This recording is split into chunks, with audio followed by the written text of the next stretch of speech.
चलो आज स्टार्ट करते हैं रियल नंबर। आज फास्ट में थोड़ा चलेंगे, आज सब वीवीआई पॉइंट रहेगा जो भी रहेगा, यानी कल के लिए। कल कितना डेट है? 16 फरवरी। ये इसके लिए ये मैथ एकदम वीवीआई है बच्चा।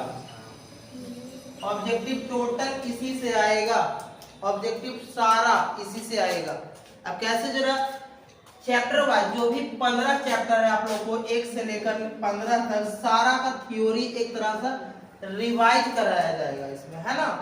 तो क्या है जरा जानिएगा, देरी नहीं करेंगे, थोड़ा लंबा वीडियो जाएगा। देखिएगा, अगर हम चैप्टर 1 की बात करते हैं, चैप्टर 1 जो आपका रियल नंबर है, वास्तविक संख्या। क्या? वास्तविक संख्या। जानिएगा वास्तविक संख्या क्या होता है। पहले सबसे पहले इसमें पूछेगा जो आप ये अब जानेंगे कौन क्या है, सिर्फ जो पूछेगा वो इसमें बताएंगे। जैसे सबसे पहला प्रश्न ऑब्जेक्टिव में आएगा, पाई कैसी संख्या है?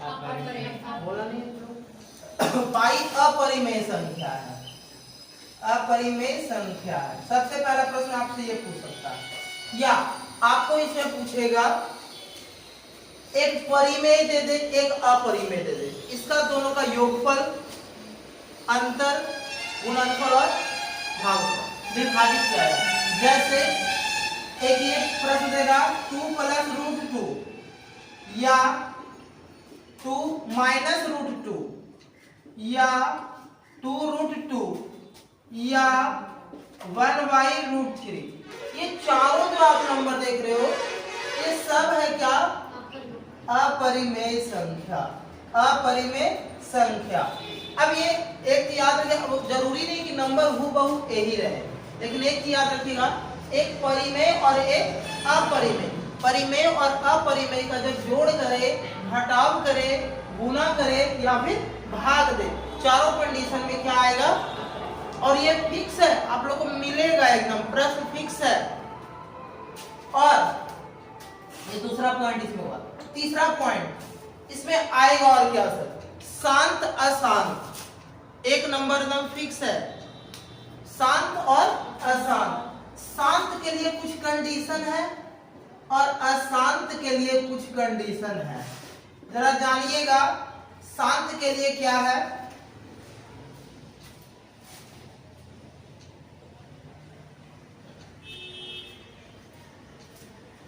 शांत के लिए हम बताए थे, जिसके हर में आपको देखना है, हर में 2 5 है ना, 2 5 या 2 रह जाए या सिर्फ 5 रह जाए, 2 रह जाए या सिर्फ 5 रह जाए, उस कंडीशन में वह क्या होता है? शांत। और अशांत 2 और 5 के अलावे उसको तोड़ने पर कुछ और आ गया, 2 और 5 के अलावे जैसे 3 आ गया, 7 आ गया, ये सब संख्या अगर आएगा तो वह क्या, कौन सी संख्या हो जाएगी? अशांत। यानी आपको शांत जानना है तो ये जानिएगा कि हर में जो होना चाहिए 2 या 5 या फिर दोनों सिंगल सिंगल, जैसे सिर्फ 2 रह जाएगा नीचे में, फिर भी वह क्या होगा? शांत। या फिर सिर्फ क्या रह जाए? 5 रह जाए, फिर भी वह क्या होगा? शांत। और अशांत बच्चा तो जिसके हर में ये 3 हो जाए और क्या हो जाए? 7 हो जाए, ये सब जो संख्या अगर आ रहा है तो वह क्या हो जाएगा? अशांत।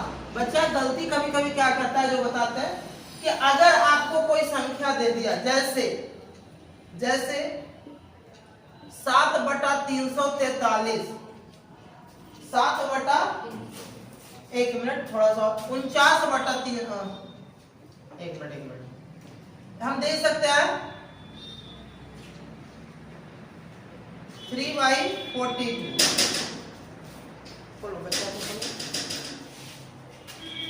सबसे पहले आपको जो भी परिमेय संख्या दे रखेगा उसको आप काट छाट करोगे, है ना। उसको क्या करोगे? काट छाट करोगे। अब जब कट जाएगा, अब कटने के बाद नीचे हर में कटने के बाद नीचे हर में क्या करेंगे, हर में करेंगे इसको तोड़ेंगे, गुणनखंड करेंगे।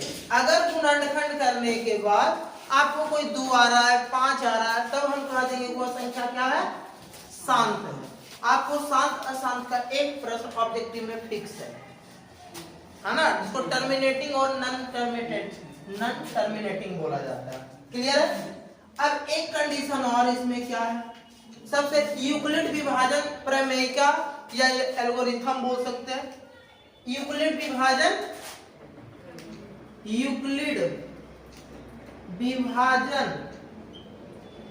प्रमेय का या एल्गोरिथम। इसमें क्या है, सबसे पहले तो ये जानोगे कि यूक्लिड विभाजन प्रमेय का है क्या। तो ये होता है a बराबर बी क्यू प्लस आर। और इसमें भी इंपॉर्टेंट क्या पूछता है, आपको बोल देगा कि यूक्लिड विभाजन एल्गोरिथम या प्रमेय का a बराबर बी क्यू प्लस आर है, जहां a क्या है, b क्या है, q क्या है, r क्या है, चारों में से कोई भी दे सकता है। तो a जो रहेगा उसको हम लोग बोलते हैं भाज्य को डिनोट करते हैं, इसको भाजक को, ये भागफल को, और ये शेषफल को, ये शेषफल को करते हैं। इसमें से कुछ भी दे सकता है। क्लियर है। एक इसमें और देता है, रिलेशन देता है b और r के साथ, रिलेशन b और r के साथ। आप लोगों को पहले ही बता दो, इसके अभी डायरेक्ट हम आप लोगों को बताते हैं b और r का रिलेशन क्या होता है। रिलेशन भी कभी कभी देता है, b और r का रिलेशन कभी बराबर नहीं होगा, कभी बराबर। अब जीरो, एक मिनट, b और r का रिलेशन नहीं होगा ना कि हमेशा जो शेषफल होता है ना वो भाजक से छोटा होता है। मतलब ये हमेशा क्या इससे होगा, बड़ा होगा। b क्या होगा, बड़ा होगा। किससे, r से। क्लियर है। अगर r की बात करें, क्या ये जीरो से, जीरो में अगर इसको कंपेयर कर दे, r और जीरो का रिलेशन दे दे, तो क्या हो सकता है, शेषफल कभी जीरो के बराबर भी आता है। जीरो से छोटा तो कभी माइनस में शेषफल आता नहीं है, जीरो से क्या आता है। तो ये इसका रिलेशन है। क्लियर है बच्चा, ये इसका क्या है, रिलेशन। और इसमें एक प्रश्न और एल्गोरिथम से कह देता है कि a बराबर बी क्यू प्लस आर, इससे क्या ज्ञात किया जाता है। तो इससे क्या ज्ञात हम लोग करते हैं, मसा ज्ञात करते हैं। a बराबर बी क्यू प्लस आर से हम लोग क्या ज्ञात करते हैं, मसा ज्ञात करते हैं। और एक प्रश्न आप लोग को 2 नंबर में, 2 नंबर वाला प्रश्न में यूक्लिड विभाजन प्रमेय का प्रयोग कर मसा ज्ञात करें। पता है आप लोगों को यूक्लिड विभाजन मसा, यूक्लिड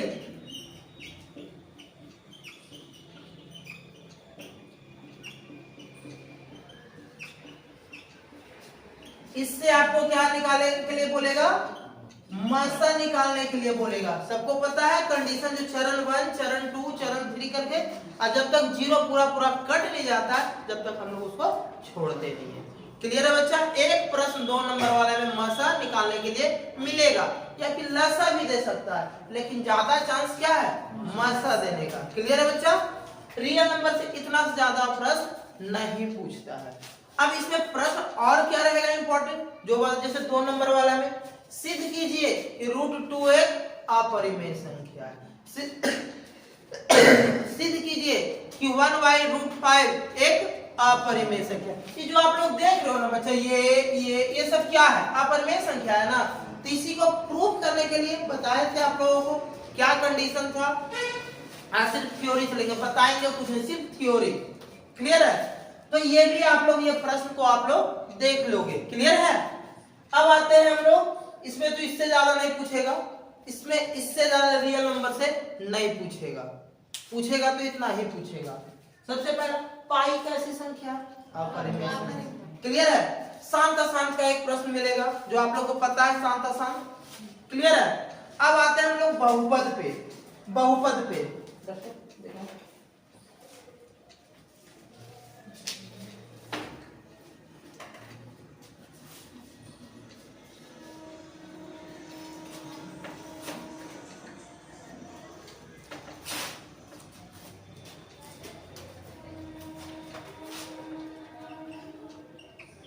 चैप्टर सेकंड, ये है पॉलिनोमियल, जिसको हम लोग बोलते हैं बहुपद।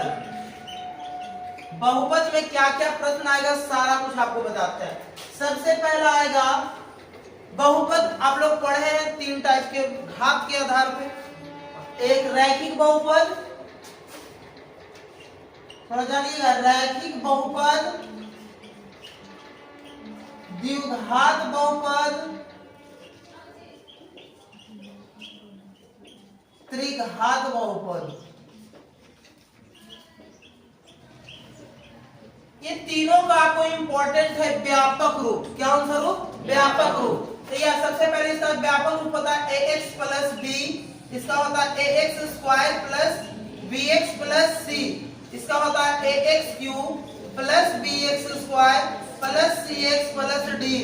अब इसमें पूछता है फिर उसके बाद क्या, अब रैखिक बहुपद में शून्यकों की संख्या 1 होती है, द्विघात में 2 होती है और त्रिघात में 3 होती है। इसमें एक प्रश्न और बोलता है कि एक घात वाले बहुपद क्या कहलाता है? रैखिक बहुपद कहलाता है। 2 घात वाले बहुपद क्या कहलाता है? बोल सकते हो 3 घात वाले बहुपद त्रिघात बहुपद कहलाता है। क्लियर है? ये देगा या फिर ऐसे भी दे देगा कि भाई 2 घात वाले बहुपद को क्या कहते हैं। अब ठीक सही समय से एक नंबर 1-2 नंबर कंफर्म है, पूछ देगा, ये तीनों में से कोई एक को पूछ देगा, व्यापक रूप या शून्यकों की संख्या या एक घात वाले बहुपद को क्या कहते हैं। और सबसे ज्यादा अगर चांस है ना तो आपको यही एक घात वाले बहुपद को क्या कहते हैं। तो एक घात वाले बहुपद को क्या कहते हैं? नहीं। 2 घात वाले बहुपद को द्विघात, 3 घात वाले बहुपद को, और सबका व्यापक रूप आपके माइंड में होना चाहिए। रैखिक बहुपद का व्यापक रूप ax प्लस b, द्विघात बहुपद का व्यापक रूप ax square plus bx plus c, त्रिघात का ax cube plus bx square plus cx plus d। यहाँ तक बात बन गई ऑब्जेक्टिव के लिए। अब आते हैं थोड़ा सा आगे हम चलते हैं, तो कुछ इसमें फॉर्मूला आता है जो बेहद इंपॉर्टेंट है। इस पर ऑब्जेक्टिव प्लस सब्जेक्टिव दोनों आएगा, ऑब्जेक्टिव प्लस सब्जेक्टिव। जैसे हो गया शून्यकों का योगफल, शून्यकों का गुणनफल, है ना, शून्यकों का, ये द्विघात समीकरण के लिए सिर्फ है। ये किसके लिए है? अगर एक द्विघात समीकरण दे दे बच्चा, यह है द्विघात के लिए, द्विघात के लिए। अगर आपको एक समीकरण मतलब एक बहुपद दे दे, द्विघात बहुपद, उसे पूछेगा शून्यकों की योगफल निकाले, शून्यकों का गुणनफल निकाले, तो इसका डायरेक्ट फॉर्मूला होता है, क्या होता है? माइनस बी बाई ए, और इसका होता है। और एक बात और बच्चा, आप लोगों को एक प्रश्न दे देता है 1 by alpha plus 1 by beta, तो 1 by alpha plus 1 by beta is equal to the minus B by C. याद रखिएगा, डायरेक्ट इस पे बैठाइए, बनाने की कोई जरूरत नहीं। ये प्रश्न बार बार रिपीट होता है, बार बार। यानी ये द्विघात के लिए हुआ, क्लियर है? ये द्विघात के लिए। अब बात आता है त्रिघात के लिए सर, तो त्रिघात के लिए जानिएगा, एक त्रिघात बहुपद दे देगा और त्रिघात बहुपद देने के बाद पूछेगा उसकी शून्यकों का योगफल।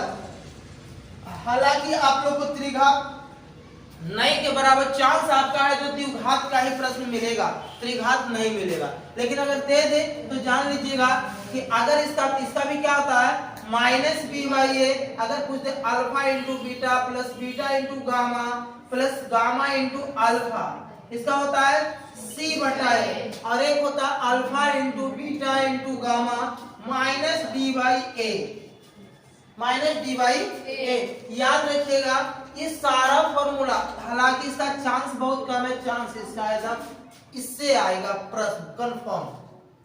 ये आपके माइंड में, ये होता है शून्यकों का योगफल, ये होता है शून्यकों का, और ये डायरेक्ट पूछेगा 1 बटा अल्फा प्लस 1 बटा बीटा का मान ज्ञात करें, तो आपको डायरेक्ट फॉर्मूला माइनस बी बटा सी, और आप लोग माइनस प्लस देख लेना, है ना, वहां पे गड़बड़ा रहा, क्योंकि दोनों पर आंसर रहते रहेगा। एक प्लस रखो चाहे ना या माइनस रखो चाहे ना, उस दोनों पर रिलेट करेगा आंसर, है ना।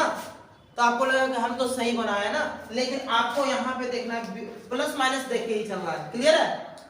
अब इसमें एक प्रश्न और आता है, सुनिएगा। 2 नंबर वाला प्रश्न एकदम फिक्स है, ये फिक्स कर रहे हैं बच्चा, फिर से बोल रहे हैं। ये 2 नंबर वाला प्रश्न में VVI है, ये तो VVI है ही, लेकिन इसके साथ साथ 2 नंबर वाला एक प्रश्न बता रहे हैं द्विघात बहुपद का, कि भाई जब अल्फा दे रखता है, बीटा दे रखता है, यानी अल्फा कुछ दे दिया और बीटा भी कुछ दे दिया, तो पूछ देता है द्विघात बहुपद ज्ञात करे, द्विघात बहुपद ज्ञात करे। तो सबसे पहले द्विघात बहुपद का फॉर्मूला क्या होता है, बोलिए। वो नहीं होता, द्विघात बहुपद का फॉर्मूला होता है x² minus alpha plus beta into x plus alpha into beta. ये एकदम माइंड में अटैच कर लो, इससे प्रश्न एकदम कंफर्म बनेगा। ये जो बोल रहे हैं ना, इससे प्रश्न बनेगा। कैसे बनेगा, जैसे अगर अल्फा बराबर दे दिया 4, बीटा बराबर दे दिया 2, तो सबसे पहले इस फार्मूला को लिखेंगे। इस फार्मूला में देखिए क्या क्या चाहिए, अल्फा प्लस बीटा चाहिए, और तो सबसे पहले निकालेंगे अल्फा प्लस बीटा, यानी 4 प्लस 2 यानी कितना 6, और अल्फा इंटू यानी 4 गुना 2 यानी 8, और इस वैल्यू को इसमें पुट कर देंगे। अब जरूरी नहीं कि अल्फा बीटा ऐसे करके दे, कभी कभी देता है ऐसे। यदि द्विघात बहुपद ये शून्यकों का ही हो इतना और शून्यकों का गुणनफल इतना, मतलब अल्फा प्लस बीटा और अल्फा इंटू बीटा दोनों दे रखेगा, तो डायरेक्ट इसमें पुट कर देना है। क्लियर है, डायरेक्ट इसमें क्या कर देना है, पुट कर। और ये 2 नंबर वाला प्रश्न ठीक से बाबू, फिर से बोल रहे, ये 2 नंबर में आएगा तो आएगा। क्लियर है। अब बात रहा इसमें एक आध प्रश्न अगर हमने ख्याल से नहीं देगा, वो तो बहुपद में तो इससे हाँ, एक और डिवाइड आप लोग को दे सकता है, डिवाइड भागा, भागा आप लोग 8 से बनाते आ रहे हो, वो भागा आप लोग को देगा। अगर देगा है वो तो दे सकता है, 2 नंबर वाला प्रश्न में कोई बड़ी बात नहीं है, दे सकता है। तो आप लोग भाग को भी क्लियर कर लो, है ना। बात रहा द्विघात में, इससे ज्यादा नहीं प्रश्न पूछता है द्विघात में। हाँ, एक चीज और छोटा बच्चा, क्या छोटा, ऑब्जेक्टिव के लिए एकदम VVI होगा, जानिएगा क्या VVI, बहुपद का घात। क्या बच्चा, बहुपद का घात। जैसे अगर आपको दे देगा 2x³ प्लस 9x प्लस 6 में बहुपद का घात बताइए, बहुपद का घात, तो आप लोग को पता है कि बहुपद का घात जो चर पर सबसे बड़ा पावर रहता है वही बहुपद का क्या होता है। 13 में देखो चर है x, x में सबसे बड़ा का पावर कितना है, तो बहुपद का घात कितना हो जाएगा 3। ये सब फिक्स वाला ऑब्जेक्टिव में, ये ऑब्जेक्टिव के लिए है। आपको इक्वेशन दे देगा, सॉरी बहुपद दे देगा और बोल देगा कि बहुपद का क्या निकाले, घात बताइए। क्लियर है, ये बहुपद से इतना ही देगा, इससे ज्यादा नहीं देगा। क्लियर है। अब आते हैं हम लोग 3rd नंबर चैप्टर पे। 3rd नंबर चैप्टर आप लोग को 5 नंबर प्रश्न प्रश्न के लिए बहुत इंपॉर्टेंट है। 5 नंबर वाला प्रश्न बनाने के लिए बहुत इंपॉर्टेंट है ये 3rd नंबर चैप्टर, जानिएगा। जैसे लिख देते हैं चैप्टर 3rd, ये था 2 चरों वाले रैखिक संख्या, है ना, 2 चरों वाले रैखिक संख्या।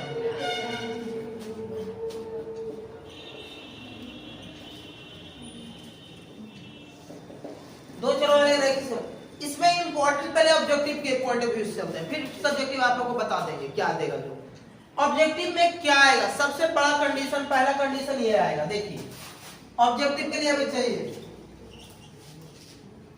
ऑब्जेक्टिव एक तरफ सब्जेक्टिव हो गई।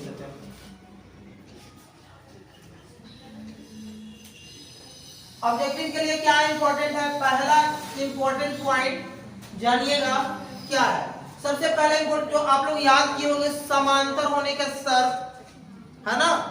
आपको कुछ कंडीशन जैसे यहाँ अनुपातों की तुलना, एक याद रखिएगा, अनुपातों की तुलना एकदम इंपॉर्टेंट है, ये है आपका। फिर उसके बाद ग्राफीय निरूपण और बीजगणितीय निरूपण।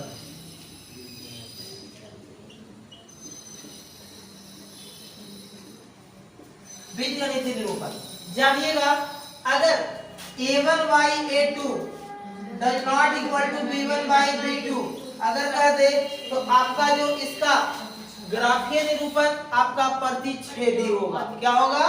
प्रतिच्छेदी। प्रतिच्छेदी। अब प्रतिच्छेदी और इसका केवल एक हल, केवल एक हल या इसको एक हल या अद्वितीय हल भी बोलते हैं, अद्वितीय हल ये भी दे सकता है, अद्वितीय हल।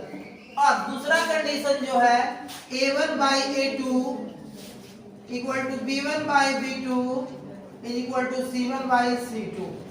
अब अगर तीनों बराबर है तो इसका जो बनेगा ग्राफ संगत बनेगा। कैसा बनेगा? संगत। और इसका जो बनेगा अपरिमित रूप से अनेक हल, अपरिमित रूप से, अपरिमित रूप से अनेक हल, रूप से अनेक हल।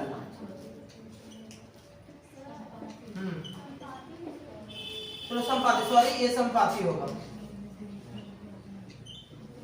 संपाती और अपरिमित रूप से अनेक हल। क्लियर है? तीसरा जो कंडीशन होगा A1 by A2 equal to B1 by B2 does not equal to C1 by C2। तो इसका जो कंडीशन होगा ये होगा समांतर होगा। क्या होगा बच्चा?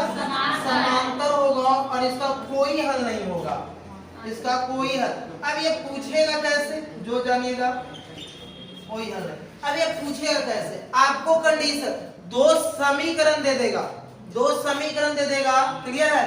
क्या देगा बच्चा? दो समीकरण देगा और समीकरण पूछ देगा इसका हल कैसा है। ग्राफीय है, सॉरी अद्वितीय हल है, अपरिमित रूप से अनेक हल या कोई हल है। तो उसके लिए आपको चेक करना पड़ेगा ये A1 by A2, B1 by B2 और C1 by C2। अगर A1 by A2 और does not equal to B1 by B2 आ गया तो हम उसका क्या कह सकते हैं? केवल एक हल या अद्वितीय हल। अगर तीनों बराबर आ गया तो हम कह देंगे अपरिमित रूप से अनेक हल। और या तीनों एक बराबर नहीं आया तो हम बोल देंगे कोई हल नहीं। उसी प्रकार से अगर ये भी आप लोग याद रखिएगा, हो सकता है कभी कभी ये देता अनुपात दे देता है, अब बोल देते इसका ग्राफीय निरूपण कैसा है, तो आप लोग बता दोगे कैसा है। ऑब्जेक्टिव इसमें से इसी से बनता है, इसमें से और फालतू नहीं बनता है। हाँ एक ऑब्जेक्टिव और बनेगा, क्या बनेगा जो जानिएगा? संगत और असंगत। कुछ याद होगा आप लोग को। संगत, तो संगत के लिए एक कंडीशन बता दो बच्चा, या फिर तीनों बराबर या फिर तीनों बराबर नहीं, है ना? यानी A1 by A2 equal to B1 by B2 equal to C1 by C2, A1 by A2 equal to B1 by B2 equal to C1 by C2। या इसी में एक बोल सकते हैं A1 by A2 does not equal to B1 by B2 does not equal to C1 by C2। ये संगत का कंडीशन है। और असंगत का क्या कंडीशन है? असंगत, असंगत का कंडीशन देखिए। असंगत मतलब क्या? एक होना, एक बराबर नहीं, तो उस कंडीशन में हम क्या बोल सकते हैं? असंगत। जैसे A1 by A2 equal to B1 by B2 does not equal to C1 by C2, या A1 by A2 does not equal to B1 by B2 और equal to C1 by C2। इस कंडीशन में हम बोल सकते हैं कि इसका जो होगा कैसा हल कैसा होगा? असंगत। संगत संगत दे सकता है एक नंबर वाला प्रश्न, या फिर 2 नंबर वाला में भी दे सकता है। क्लियर है? चेक करने के लिए बोला कि ये समीकरण को बताइए संगत है या असंगत। क्लियर है? कर लोगे? ये सब कंडीशन आप लोग को ऑब्जेक्टिव के लिए है और इसमें फालतू ऑब्जेक्टिव नहीं पूछता। सब्जेक्टिव पे अगर आते हैं तो सब्जेक्टिव में इंपॉर्टेंट क्या है जो हम बताते हैं?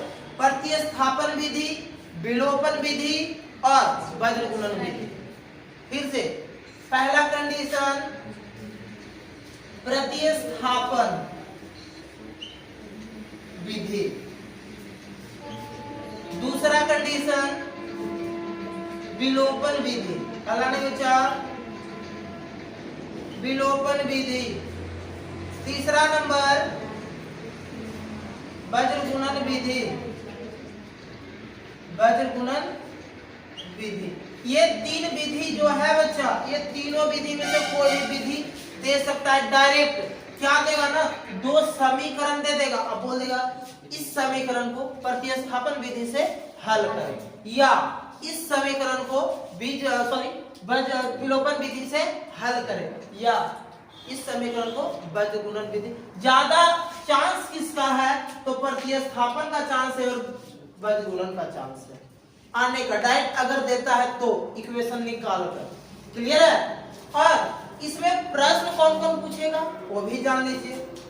आपको इसमें आयु संबंधित प्रश्न, आयु वाला प्रश्न, जैसे फलना का एज, माता का एज पिता से इतना वर्ष कम है, इस वाला, या पिता का उम्र पुत्र के उम्र से 4 गुनी है, इस टाइप का जो प्रश्न, हालांकि आप लोग को बीबीआई लिखा दिए है, उसको आप लोग जाकर पूछने बना लीजिए एक बार। आप लोग के ऑब्जेक्टिव के लिए तो हम रिकैप यहाँ कर ही रहे हैं, सब्जेक्टिव के लिए आपको जाके जो हम बीबीआई लिखा है तो बना लीजिएगा, उससे फालतू नहीं आएगा। आयु वाला प्रश्न और अंश और हर वाला प्रश्न, अंश और हर वाला प्रश्न, अंश और हर, ये इसका भी प्रश्न आप लोगों को इंपॉर्टेंट है, अंश और हर वाला। और इसमें कौन सा इंपॉर्टेंट है सर? तो नाव और धारा, समझ में आ रहा है ना? नाव धारा का प्रश्न इंपॉर्टेंट है, क्लियर है। ये सब 5 नंबर वाला प्रश्न है, ये जब भी देगा तो 5 नंबर वाला प्रश्न में देगा, क्लियर है।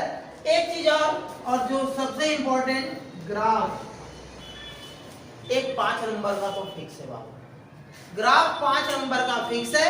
इसलिए आप लोग ज्योमेट्री बॉक्स तो नहीं ले जाने देगा, लेकिन उसमें से निकाल लीजिएगा पेंसिल, रबर कटर जो भी होता है ना, और स्केल, ये अपना लेके जाइएगा। और सबको कह रहा है मैथ और साइंस दिन, ये सब अपना लेके जाइएगा जो होता है, समझ में आ रहा ना? क्योंकि 5 नंबर का 8 प्रश्न आप लोग को मिलेगा, जिसमें एक प्रश्न से भी रहेगा, कंफर्म है ये सब, ये कंफर्म है, समझ रहे हो ना? ये कंफर्म है। तो ग्राफ अगर जिस बाय द वे किसी को नहीं बना ग्राफ आ रहा तो ग्राफ बनाएगा ना, तो ग्राफ आप लोग एक दो को बना के आज देख लीजिएगा घर पे, ठीक है ना? और बात रहा आप इस पे नाम धारा, ये सब प्रश्न जो आप लोग को बीबीआई लिखवाए हैं वो आप लोग देख लोगे। हालांकि आज हम लोग फोकस करेंगे ऑब्जेक्टिव पे, इससे ज्यादा अब प्रश्न नहीं देगा। एक प्रश्न कभी कभी बाय द वे पूर्ण वर्ग विधि से मूल ज्ञात करें, कुछ याद है? पूर्ण वर्ग विधि से, पूर्ण वर्ग विधि, ये आपको एकदम क्लियर होना चाहिए। एक दो प्रश्न इसका भी बना लोगे आप लोग जा करके, ठीक है ना? ठीक है ना बच्चा? अब इससे प्रश्न नहीं आएगा। अब आते हैं हम लोग 4th नंबर चैप्टर, द्विघात समीकरण।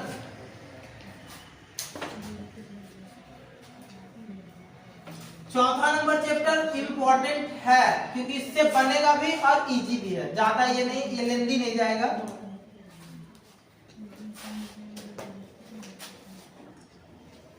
चैप्टर 4 द्विघात, जिसको हम लोग कहते हैं क्वाड्रेटिक इक्वेशन, द्विघात समीकरण। इसमें क्या इंपॉर्टेंट है जानिएगा। सबसे पहले द्विघात समीकरण का व्यापक रूप क्या होता है? ax² प्लस bx प्लस, यानी व्यापक रूप, व्यापक रूप ax² plus bx plus c।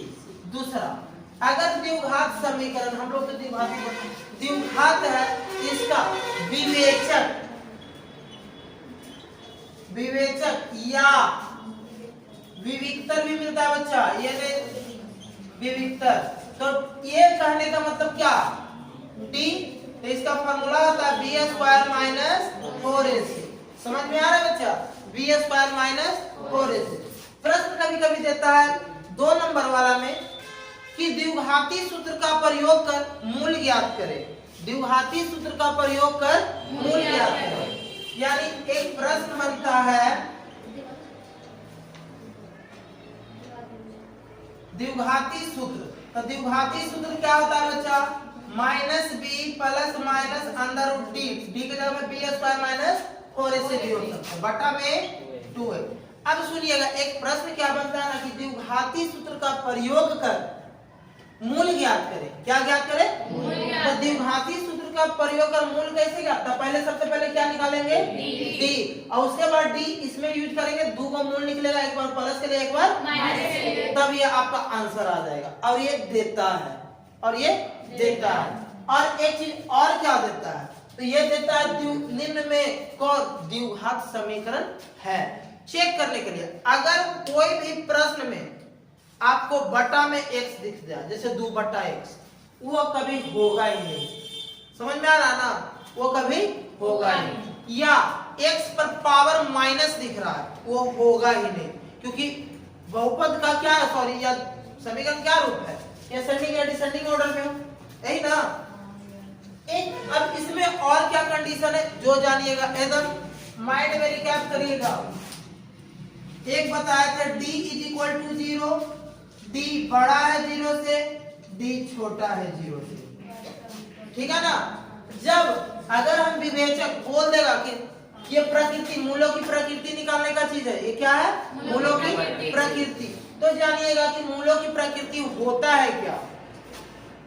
तो मूलों की प्रकृति निकालने के लिए बोल देगा, एक समीकरण दे देगा, जैसे 4x² plus minus 5x plus 9, इसका बोल देगा कि बताइए मूल की प्रकृति क्या होगी, मूल की प्रकृति क्या होगी। तो आपको सबसे पहले क्या करना है?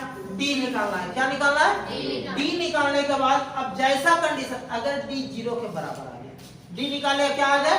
0, तब इसका जो प्रकृति होगी वह होगी वास्तविक और समान, या बराबर भी कभी मिल सकता है बच्चा।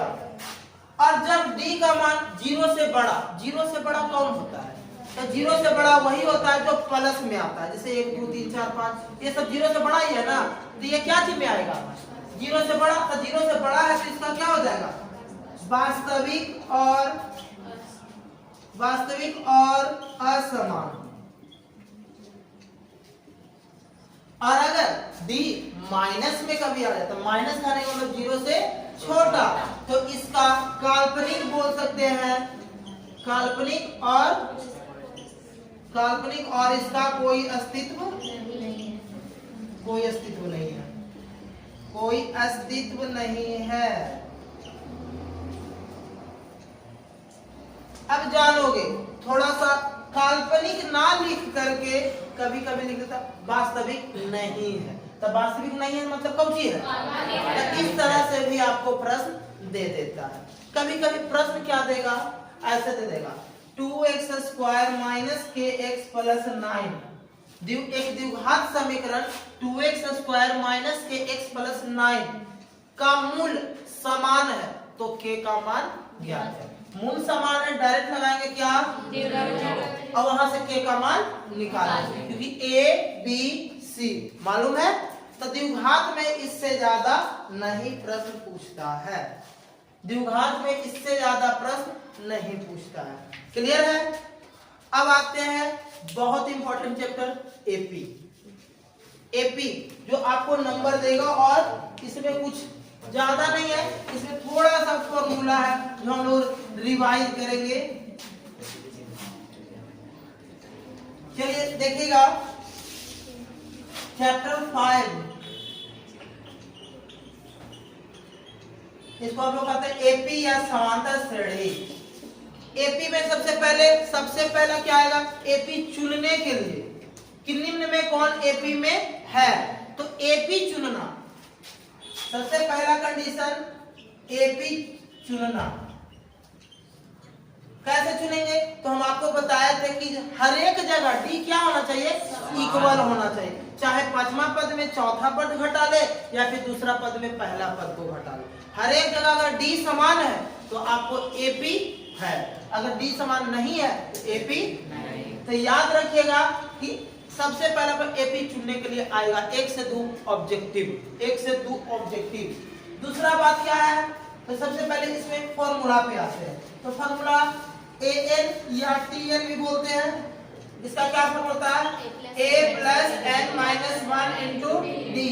अब बात रहा, एक होता है d बराबर, तो d का तो कुछ नहीं, कोई भी अगला टर्म में पिछला पद माइनस करेंगे वह सार्व अंतर, यानी डी निकलेगा। और इसमें क्या होता है एसएन, क्या होता है बच्चा एसएन। तो एसएन बराबर फॉर्मूला होता है NY2 * 2A + N into D, ठीक है ना, या NY2 * A + AN या NY2 * A + L। अब बच्चा के दिमाग में आ रहा था कि इसको बोलते हैं क्या क्या चीज, तो A किसको कहते हैं, D किसको कहते हैं, N किसको कहते हैं, AN किसको कहते हैं, या CN या L एक SN। ये 4-5 चीज पूछता है। तो A कहते हैं प्रथम पद को, प्रथम पद। D कहते हैं सार अंतर, या एक और नाम है इसका पदांतर। क्या बच्चा पदांतर। और N कहते हैं पदों की संख्या, पदों की संख्या। कभी भी अगर पूछे कि एपी इतना इतना इतना में कितना पद है, तो यानी क्या पूछ रहा है N पूछ रहा है। AN TN या L इसको कहते हैं अंतिम पद। क्या कौन सा पद अंतिम पद। SN n पदों का योगफल, n पदों का योगफल, n पदों का योगफल इसको कहते हैं। क्लियर है। तो ये सारा चीज आपके नॉलेज में होना चाहिए। पूछेगा एक एपी दे देगा, बोलेगा निम्न में सॉरी इनमें से सॉरी ये पूछेगा ना कि पदांतर ज्ञात करें या सार अंतर ज्ञात करें, तो कोई भी अगला टर्म में पिछला टर्म को माइनस करेंगे, क्या आएगा सार अंतर। एगो फिक्स है, एगो फिक्स है इसमें भी। और बात रहा इसमें इंपॉर्टेंट जो आपको VVI प्रश्न, जैसे 3 अंकों वाली कितनी संख्या है 7 से विभाज्य है, या 10 और 250 के बीच ऐसी कितनी संख्या है जो 4 का गुणज है। ये सब इंपॉर्टेंट है जो VVI हम आप लोगों को क्या किए लिखवा दिए। तो ये सिर्फ फॉर्मूला आप लोगों को रिकैप हम कर रहे हैं, ठीक है ना। चलिए तो इसमें तो और ज्यादा कुछ है नहीं, आगे चलते हैं त्रिभुज पे। त्रिभुज देखिएगा 3rd number chapter sorry 6 number chapter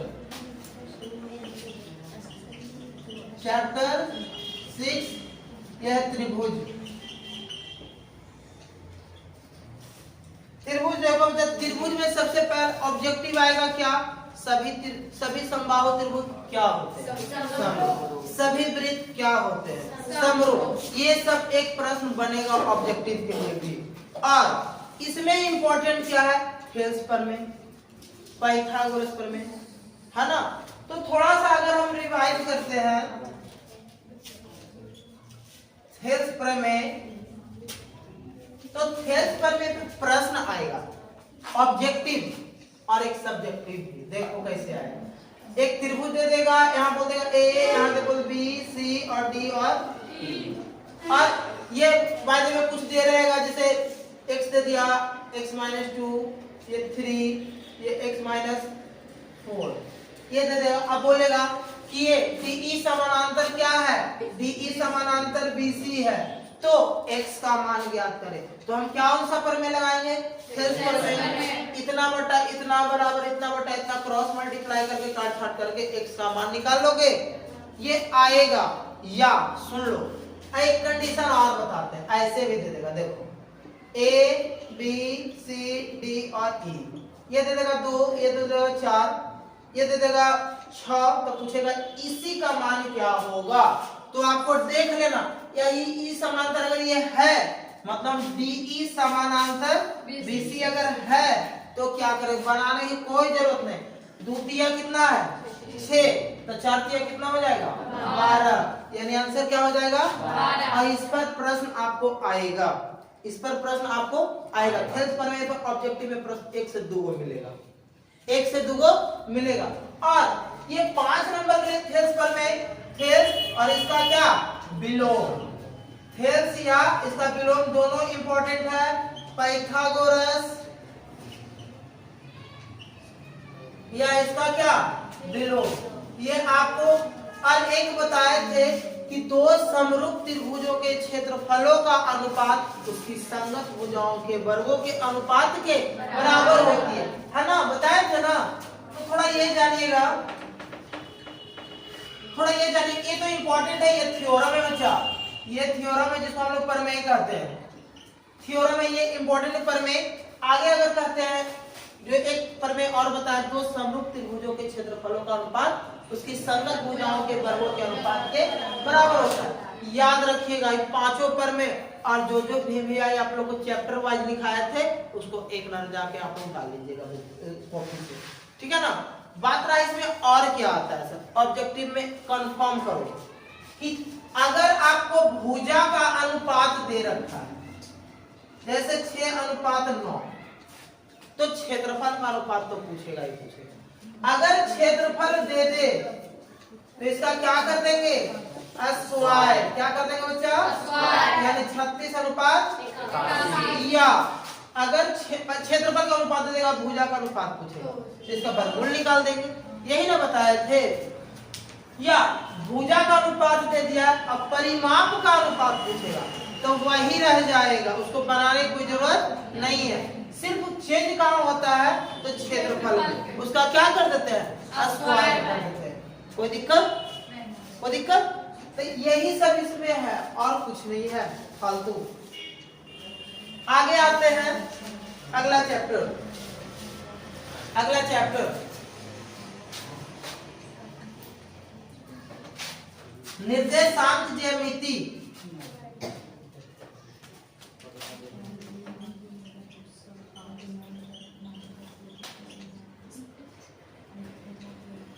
नियामक ज्यामिति थोड़ा जानिएगा। नियामक ज्यामिति में सबसे इंपॉर्टेंट दूरी सूत्र। कौन सा सूत्र बच्चा, दूरी सूत्र। एक बार रिवाइज करते ही चलेंगे। दूरी सूत्र √(x2 - x1) का whole square plus y2 - y1 का होल स्क्वायर। और क्या सर, मूल बिंदु से दूरी, मूल बिंदु से दूरी क्या करेंगे, इसका फॉर्मूला होता है मूल बिंदु से दूरी √(x² + y²।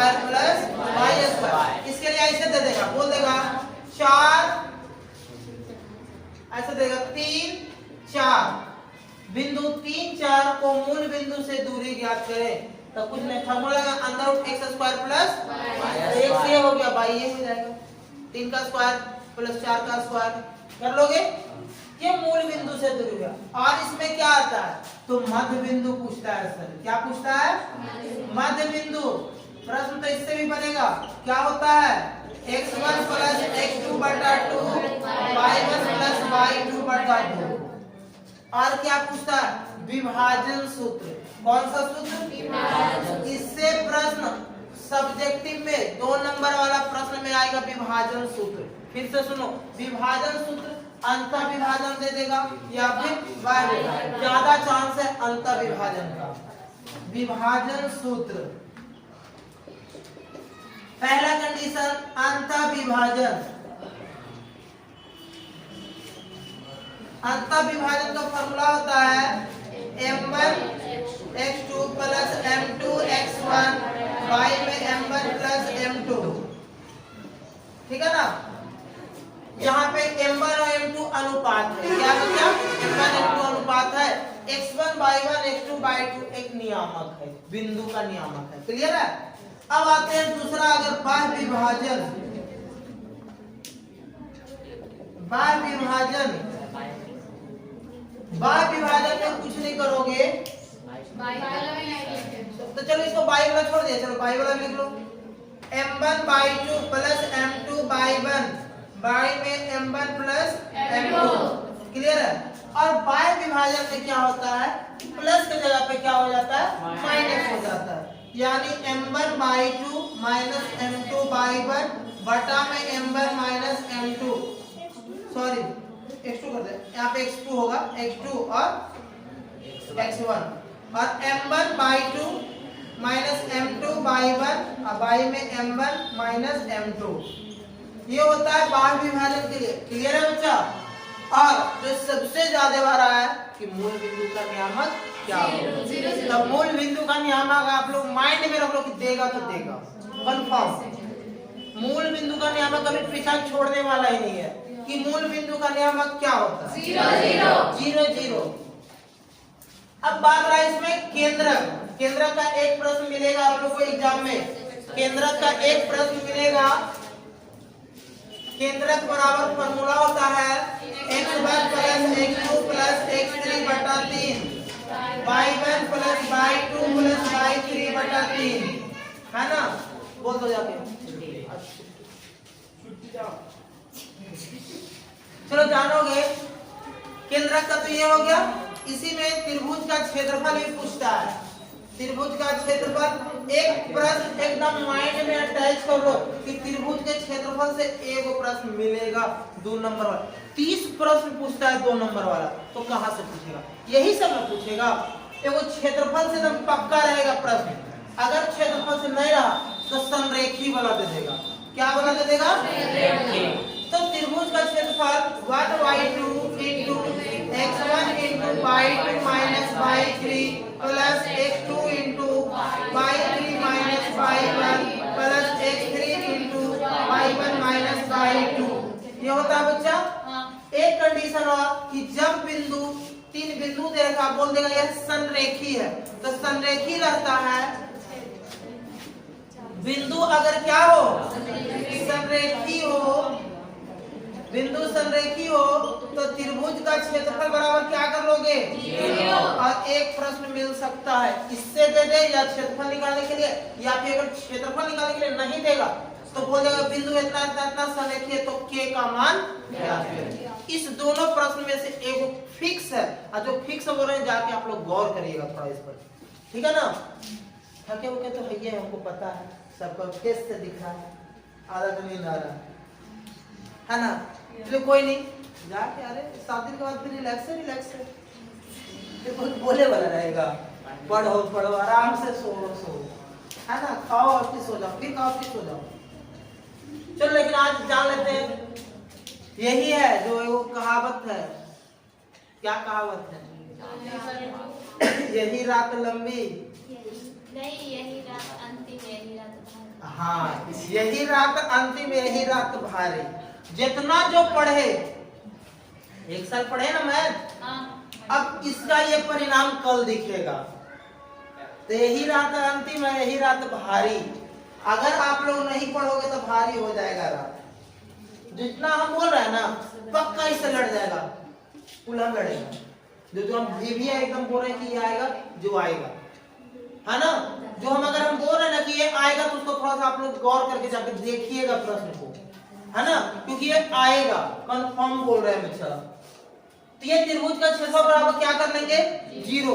सर एक चीज और नहीं बताएं आप, भुज और कोटि ये देगा। जैसे 4 है 6 है, इसमें पूछ देगा भुज कितना है बच्चा, तो दे देगा भुज कितना, सॉरी भुजा नहीं, भुज 4 और कोटि 6। एक प्रश्न और बोलता है कि बिंदु ये दे देगा, बोलेगा x अक्ष से दूरी क्या होगी। तो x अक्ष से दूरी हम बताए थे कोटि, तो कोटि कितना है? 6। अगर दूरी के अनुसार पूछेगा x अक्ष से दूरी, तो बाई वाला आंसर। समझ में आ रहा? अगर पूछे बिंदु इतना के बाई अक्ष से दूरी, तो x वाला आंसर, वो दिक्कत। लेकिन अगर कोटि और भुज पूछे तो कोटि x वाला, सॉरी भुज x वाला और कोटि। क्लियर है? एक प्रश्न तो आप बोल भी नहीं किए, क्या है? चतुर्थांश एकदम फिक्स है, ये सब फिक्स है बच्चा। चतुर्थांश थोड़ा सा हम माइंड में रिकैप करते हैं, थोड़ा जानोगे। ये 4 चतुर्थांश है। तो पहला चतुर्थांश में क्या होता है? Plus plus, minus plus, minus minus और माइनस प्लस। इस पर सॉरी प्लस माइनस, इस पर प्रश्न 1 से लेकर 2 तक दे सकता है, यानी 1 से लेकर 2 को दे सकता है। या चतुर्थांश ना बोले, बोल देगा बिंदु या किस पाद में स्थित है, तो आपको प्रथम द्वितीय तृतीय चतुर्थ देखना पड़ेगा। अच्छा बताओ ये कौन सा? प्रथम। अगर हम बोल दे ये किस में है, ये बोल दे कि बताओ अब कब है, अगर बोल दे कि अब कब, चतुर्थ में बोल सकते हैं ना। इतना ही दे सकता और इससे ज्यादा फालतू नहीं दे सकता। लेकिन वीवीआई प्रश्न और क्या है सर 2 नंबर वाला? तो समदूरस्थ याद है, समदूरस्थ फिक्स कर लो उसको, बिंदु इतना इतना और एक्स अक्ष से समदूरस्थ, जैसी एक्स अक्ष है तो बाई क्या हो जाएगा?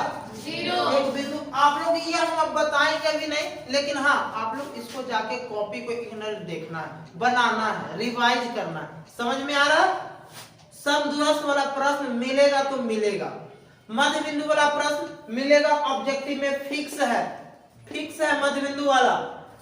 विभाजन सूत्र से एक प्रश्न 2 नंबर वाला में मिलेगा तो मिलेगा, जो हम बोल रहे मिलेगा मतलब वो मिलेगा, थोड़ा गौर करिएगा उस पर, है ना, क्योंकि यही लास्ट है बाबू, इसके बाद फिर मैथ कहाँ, उसके बाद फिर अगला सब्जेक्ट में जाइएगा। तो इसलिए जो हम अभी एक साल तो खेला कर ही लिए, मतलब अब आज जो एकदम माइंड में अटैच है सर क्या क्या बोल रहे हैं, किस पर ज्यादा फोकस करने के लिए बोल रहे हैं, वो प्रश्न को आपको फोकस करना एकदम आएगा। फिर से बोले आएगा, मध्य बिंदु से किस पर आएगा? ऑब्जेक्टिव में आएगा, केंद्रक से ऑब्जेक्टिव में आएगा, दूरी निकालने के लिए ऑब्जेक्टिव में दे सकता है, या सब्जेक्टिव में भी 2 नंबर में कभी कभी दे देता है। क्लियर है? विभाजन सूत्र से अगर प्रश्न आया तो आ जाएगा कौन से? खुला हुआ है,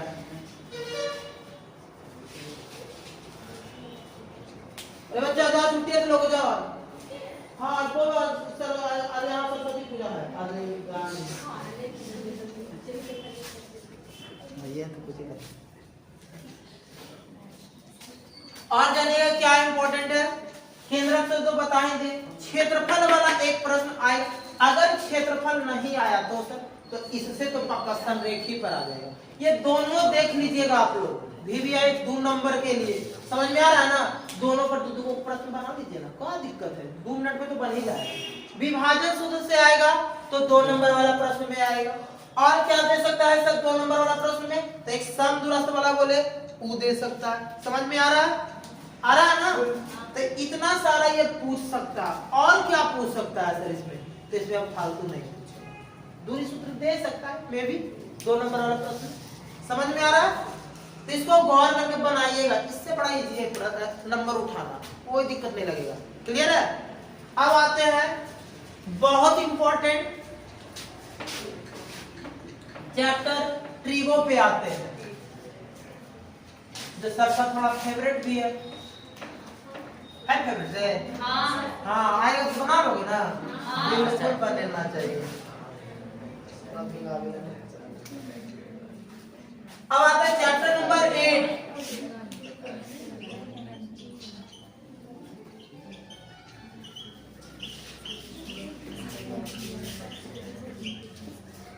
त्रिकोणमिति। बहुत इंपॉर्टेंट है बच्चा त्रिकोणमिति। त्रिकोणमिति में 20 नहीं 40 नंबर, क्योंकि डबल डबल कर दिया है ना, सबको 40 नंबर खाली त्रिकोणमिति से मिलेगा, इसलिए थोड़ा अखियां कनवा खोल के सुनो और देखो। क्लियर है? सबसे पहले चलिए फॉर्मूला पे चलते हैं। sin theta is equal to लंब बटा कर, cos theta is equal to आधार बटा कर, tan theta is equal to लंब बटा आधार, cot theta is equal to आधार बाई लंब, sec theta is equal to कर्ण बटा में आधार, और cosec theta is equal to कर्ण बटा लंब। ये होता है बेसिकली जो फॉर्मूला हम लोग पढ़े हैं। हालांकि इस फॉर्मूला पर प्रश्न नहीं आएगा। प्रश्न क्या आएगा? प्रश्न क्या आएगा जानिएगा। प्रश्न ये आएगा कि यदि sin थीटा बराबर 3/4 है तो cos थीटा का मान ज्ञात करें, tan थीटा का मान ज्ञात, कुछ भी पूछ सकता है। तो इसमें आपको तीनों भुजा निकालना पड़ेगा। आपको बताए थे फिगर किस में जरूरत पड़ेगा, फिगर नहीं किस में जरूरत पड़ेगा? अगर एंगल चेंज है, मतलब अगर ए में दे रखा है और बी में पूछ रहा है, तब हम फिगर बनाएंगे, क्योंकि उसी के अनुसार तो लंबा आधार चेंज होता है या नहीं होता है? और अगर एंगल सेम है, जैसे थीटा में दे रखा है, थीटा में ही पूछ रहा है, तो फिगर बनाने की कोई जरूरत नहीं है। क्लियर है? अब प्रश्न आएगा कहां से? ऑब्जेक्टिव और सब्जेक्टिव दोनों बोल रहा है बच्चा। ये एंगल, आप लोगों को एंगल याद होना चाहिए, है आपको एंगल याद होना चाहिए। तो एंगल जैसे एंगल से आप ऑब्जेक्टिव में 2 से 3 नंबर, ऑब्जेक्टिव में सिर्फ किसमें? ऑब्जेक्टिव में 2 से 3 नंबर। जैसे फिर से रिवाइज कराते हैं, साइन, कॉस, टैन, कॉट, सेक, कोसेक। थीटा के according 0 degree, 30 degree, 45 degree, 60 degree और 90 डिग्री। साइन 0 का वैल्यू 0, साइन 30 का वैल्यू 0, साइन 45 का मान 0, साइन 30 का मान, साइन 60 का मान और साइन 90 का मान। cos 0 का मान 1,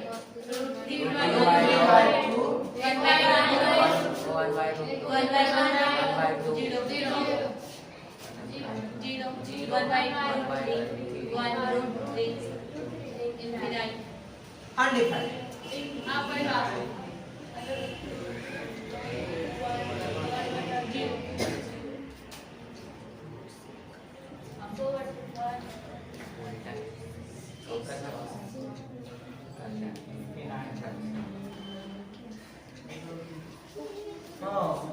cos 0 का वैल्यू कितना बच्चा? a। एक तो इसका सेक ना होगा। अब आते हैं सेक, इस पे 2/√2 और अनडिफाइंड।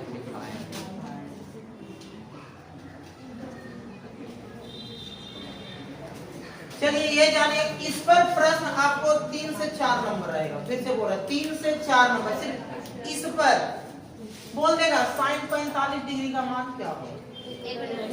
tan 60 डिग्री का मान क्या होगा? सेक 35 डिग्री का मान क्या होगा?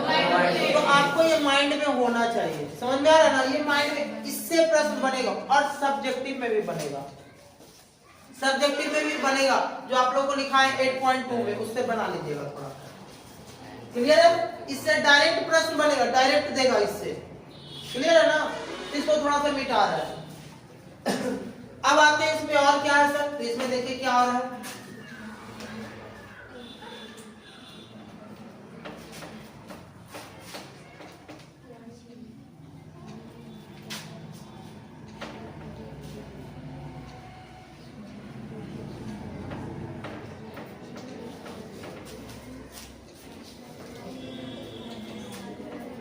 चलिए जानिएगा, 1 नंबर ऑब्जेक्टिव फिक्स है। ये sine 90 minus theta is equal to क्या होता है? Cos theta. Cos 90 minus theta sine theta. tan 90 minus theta cot theta. Cot 90 minus theta tan theta. Sec 90 minus theta cosec theta और cosec 90 minus theta sec theta. ये होता है क्या? ये इससे एक ऑब्जेक्टिव कंफर्म है। कंफर्म इससे कोई भी दे सकता है, 6 में से कोई भी। क्लियर है बच्चा? बाद में हिंदी पढ़ लेना, है ना? बाद में हिंदी पढ़ लेना। तो इससे 6 में से कोई एक दे देगा ऑब्जेक्टिव में। क्लियर है? एक ऑब्जेक्टिव और जो बता रहे हैं वो देगा, कंफर्म बोल रहा है। tan theta into cot theta बराबर क्या होता है? Sine theta into cosec theta बराबर क्या होता है? और cos theta into sec theta बराबर 1। ये 3 कंडीशन में भी देता है। ठीक है ना? इस 3 कंडीशन में भी देता है। अरे छुट्टी है तो लग जाओ।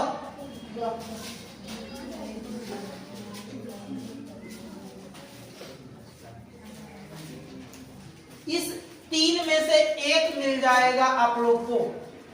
या सर ऐसे नहीं दे, बोल देगा 1/tan थीटा बराबर क्या, या फिर 1/cot थीटा बराबर tan, उल्टा कर देना आंसर हो जाएगा, देगा कन्फर्म देगा।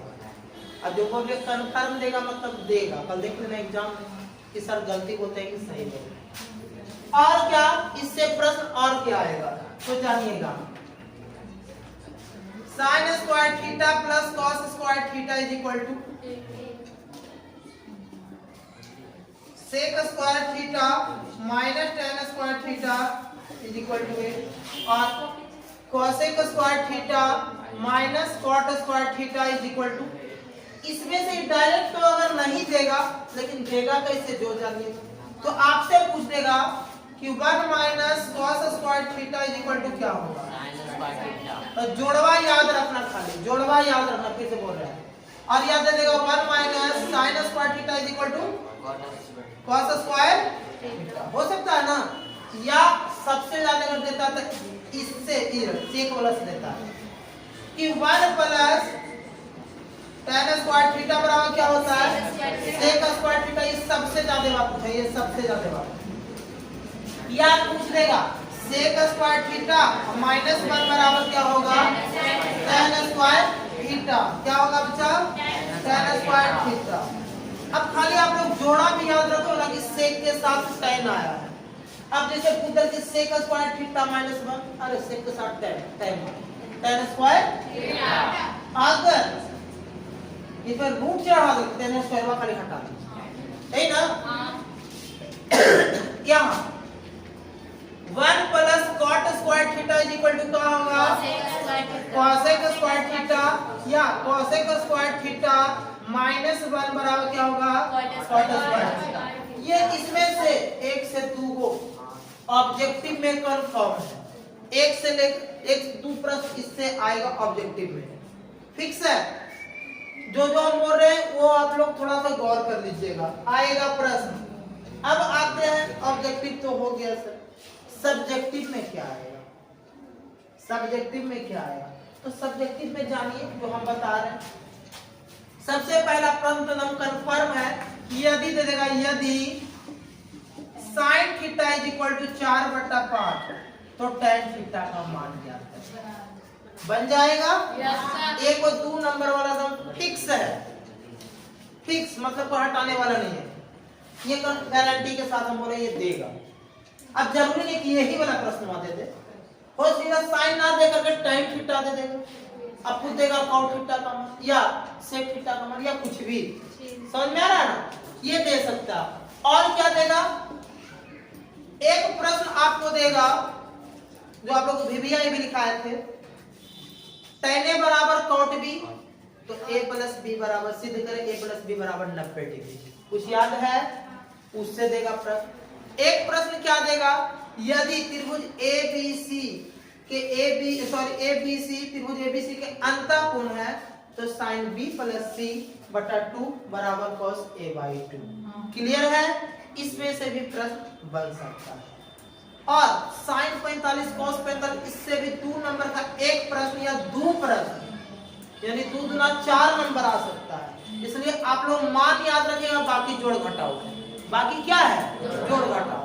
और आगे अगर बात करते हैं, अगर आगे और बात करते हैं तो आगे आएगा और क्या, तो एक प्रश्न आएगा यदि sec 4a बराबर cosec इतना, तो जहां 4a एक न्यून कोण है तो a का मान ज्ञात करें। क्लियर होगा सब लोगों को, आप लोगों को क्लियर है ना। या दे दे कि कोण a के अन्य सभी त्रिकोणमितीय अनुपात ज्ञात है, क्लियर है।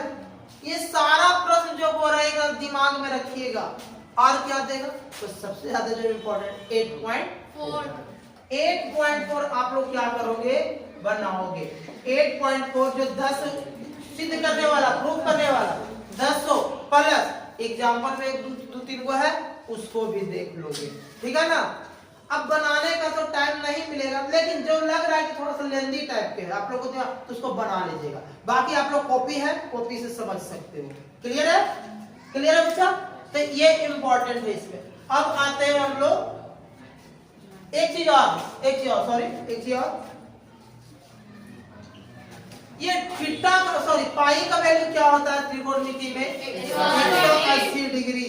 इससे भी प्रश्न पूछ देगा ऐसे कि साइन पाई बटा 4 का मान क्या होगा।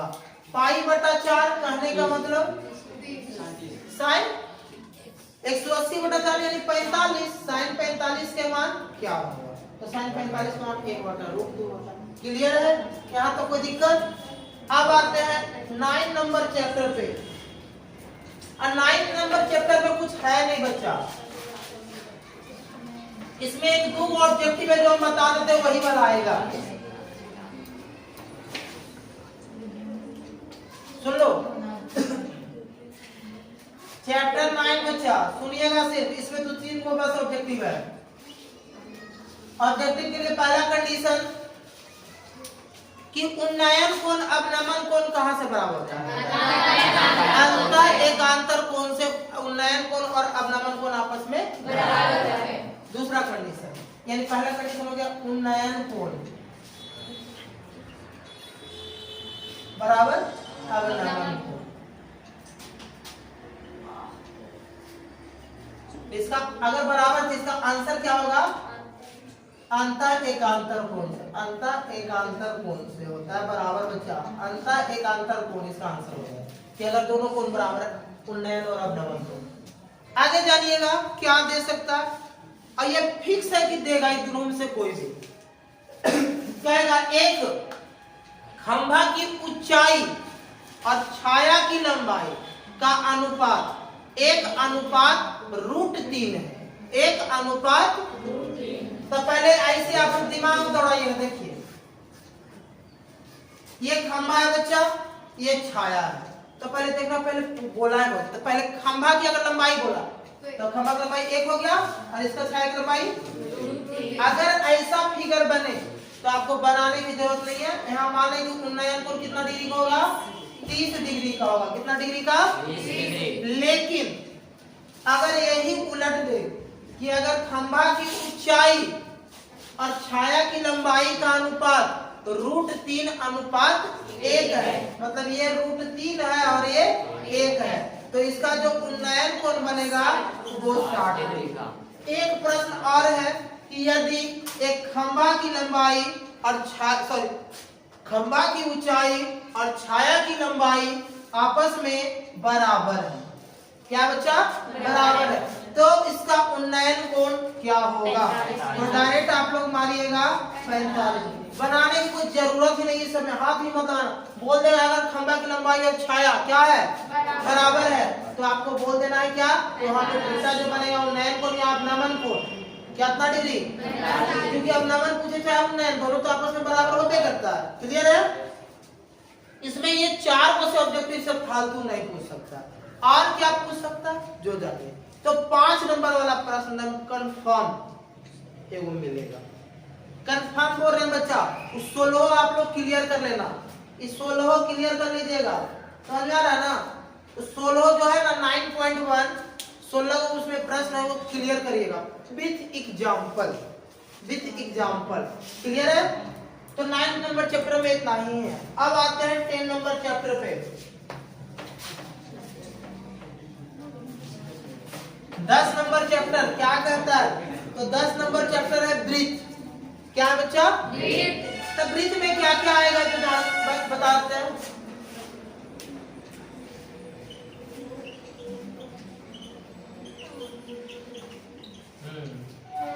सबसे पहला तो आएगा वृत्त में जो हम बताते हैं कि वृत्त की सबसे लंबी जीवा क्या कहलाती है? भिविया यंदेगा। फिक्स है। वृत्त की सबसे लंबी जीवा क्या कहलाती है बच्चा? व्यास। ये प्रश्न फिक्स है, बोल रहे हैं जो वृत्त की सबसे लंबी जीवा वृत्त का व्यास कहलाती है। क्लियर है? दूसरा, एक वृत्त पर कितनी स्पर्श रेखा खींची जा सकती है? एक वृत्त पर कितनी स्पर्श रेखा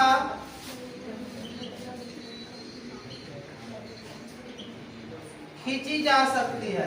हल्ला नहीं बचा। तो कै को खींची जा सकता है? अनंत या अनगिनत बोल सकते हैं, अनगिनत। क्लियर है? लेकिन अगर आपको एक फिक्स बिंदु कर दे कि एक वृत्त के किसी एक बाह्य बिंदु से कितनी स्पर्श रेखा? दो। और दोनों आपस में क्या होता है? बराबर होता है। तो जान लो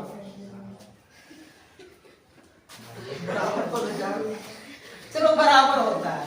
तो अगर ये बराबर है तो एक बिंदु है ये और ये, अगर ये दोनों क्या बचा? स्पर्श। तो ये दोनों आपस में क्या होगा? बराबर होगा। यानी हम बोल सकते हैं PA बराबर PB, PA बराबर PB। ये होगा। इस पर एक प्रश्न आएगा, एक प्रश्न बोल देगा ऐसे, एक वृत्त जिसकी बाह्य बिंदु जिसकी दो स्पर्श रेखा PA और PB है, यदि PA बराबर 7 सेंटीमीटर तो PB बराबर क्या होगा? एकदम दिमाग दौड़ाने नहीं है, 7 होते तो जो होगा 7 होगा। क्लियर है? आगे अगर आगे इसमें सबसे ज्यादा ऑब्जेक्टिव निकलेगा, अगर आप लोग ध्यान से देखोगे तो इसमें सबसे ज्यादा ऑब्जेक्टिव निकलेगा। ये प्रश्न दे सकता है कि एक वृत्त एक रेखा एक बिंदु पर स्पर्श करती है, उसे क्या कहते हैं? स्पर्श बिंदु। या वो बोलेगा कि एक स्पर्श रेखा वृत्त की कितनी बिंदु को स्पर्श करती है? एक बिंदु। अगर दो बिंदु को करेगा तो वो छेदक रेखा कहलाएगा। पता ही है? और पूछ सकता है एक वृत्त पर में कितनी जीवाएं हो सकती है? अनंत। एक वृत्त में कितनी त्रिज्या हो सकती है? अनंत। समझ में आ रहा है ना? और क्या पूछ सकता है? तो कुछ फिगर से स्पर्श रेखा बहुत इंपॉर्टेंट है। जब दो वृत्त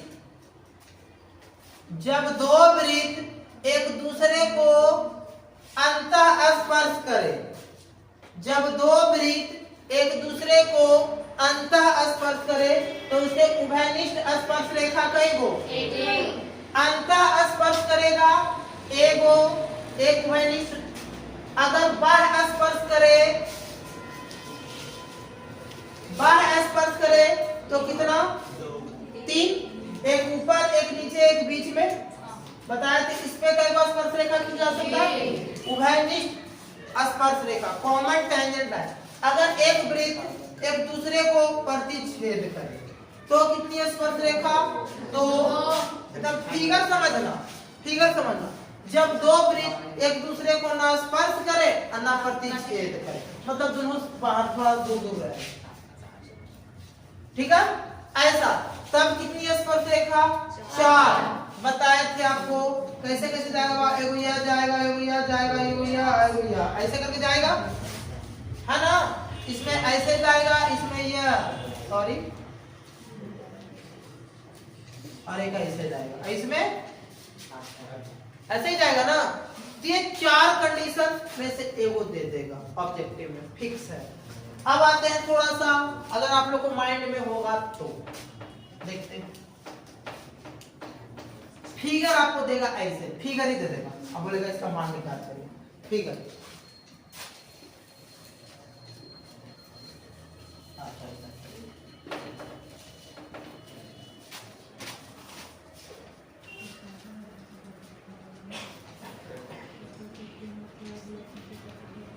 ऐसा फिगर दे देगा, देखिए ध्यान से, ऐसा फिगर, और यहां दे देगा P A B, या फिर यहाँ देखो यहाँ A, यहाँ B, यहाँ C और यहाँ D। जब ऐसा कंडीशन रहेगा, यहाँ कुछ वैल्यू दे रहेगा, यहाँ पे कुछ वैल्यू, यहाँ पे कुछ वैल्यू, इसका मान पूछेगा। तो आपको सबसे इसका फॉर्मूला क्या बताए थे? PA गुना यानी PA गुना PB बराबर PC गुना PD, यानी पूरा गुना ये फिर बराबर पूरा गुना ये। क्लियर है? एक दिए थे इस तरह का, अगर कुछ याद होगा आप लोगों को तो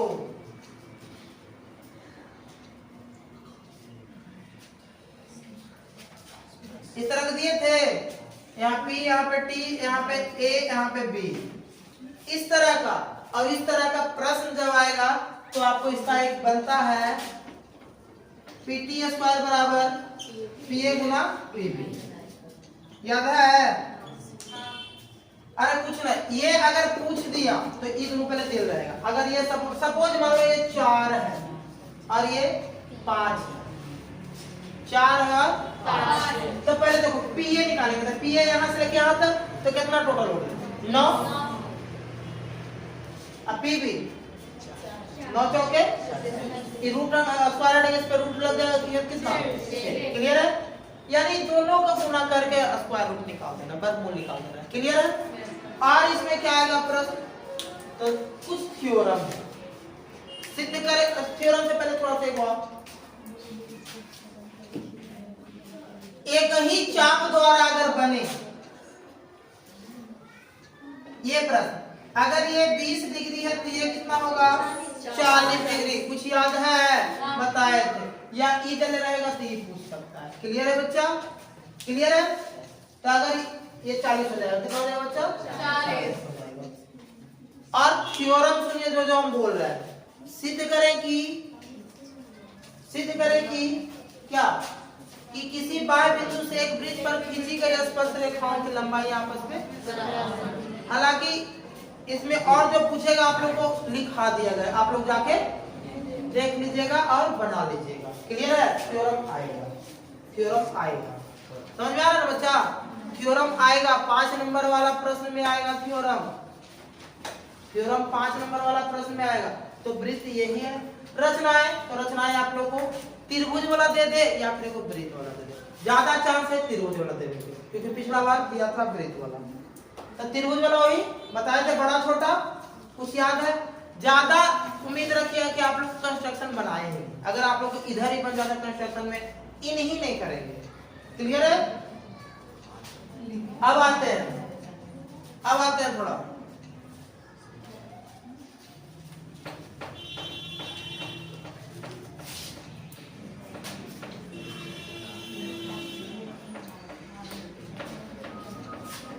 तो रचनाएं में ज्यादा कुछ नहीं है।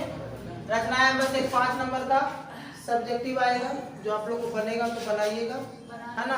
लाइए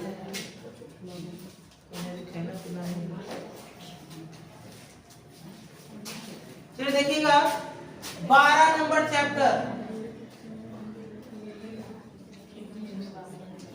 वृत्त से संबंधित पहला।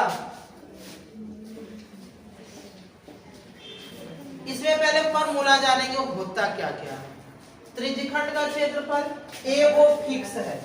इस पर 2 नंबर वाला प्रश्न, त्रिज्यखंड का क्षेत्रफल। देखो बच्चा यहाँ पे अल्लाह नहीं समझ में आ रहा बच्चा? त्रिज्यखंड का क्षेत्रफल, त्रिज्यखंड का क्षेत्रफल होता है थीटा बाई 360 गुना पाई आर स्क्वायर। या आपसे पूछेगा चाप की लंबाई थीटा बाई 360 गुना 2 पाई आर। या पूछ देगा आपसे,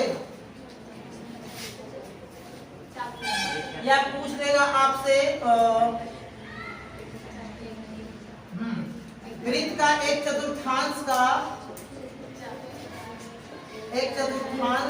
क्षेत्रफल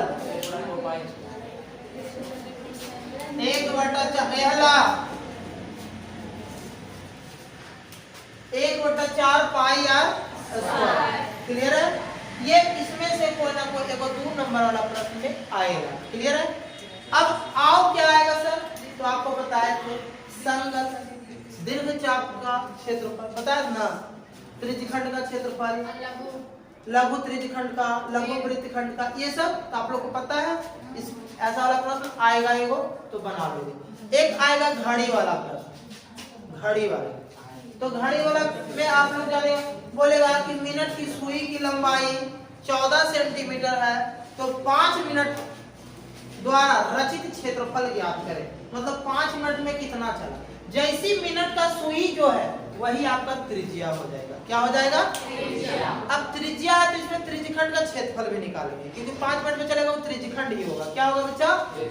तब त्रिज्या तो आपको मालूम है, थीटा मालूम नहीं ना है, तो थीटा कैसे मालूम करेंगे? तो आप लोगों को बताए थे कि अगर मिनट की सुई रहे, सुई क्या हो? मिनट की, या फिर घंटा यानी आवर की, यही दुगो दे सकता है। तो इसका थीटा निकालने के लिए वेरी इजी। देखिए इसका अगर थीटा निकालना है तो 360 बटा में जय मिनट का पूछेगा उतना मिनट, समझ में आ रहा ना। अगर इसका पूछेगा थीटा तो 360 बटा 12, कुछ याद है? और जितना घंटा चलेगा उतना घंटा का। अगर सपोज मानो कि 2 घंटा चला चाहे तो 2 से मल्टीप्लाई करेंगे। क्लियर है? समझ में आ गया? तो यहाँ से दे सकता है प्रश्न। क्लियर है? बाकी इसमें से एक चीज और, समबाहु त्रिभुज का क्षेत्रफल क्या होता है बच्चा? समबाहु त्रिभुज का क्षेत्रफल √3/4 गुना भुजा स्क्वायर। बाकी आप लोग जो सब्जेक्टिव में दे दिया गया VBI आप लोग देख लीजिएगा, है ना। तो वृत्त से संबंधित क्षेत्रफल में इतना है। अब आते हैं पृष्ठीय क्षेत्रफल एवं आयतन।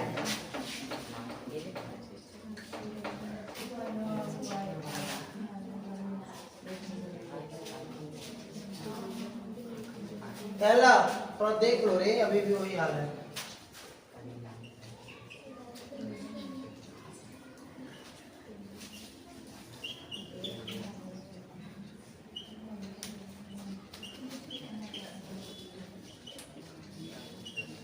देखिए यहाँ पे पृष्ठीय क्षेत्रफल एवं आयतन, इसमें टोटल फार्मूला आपको माइंड में होना चाहिए।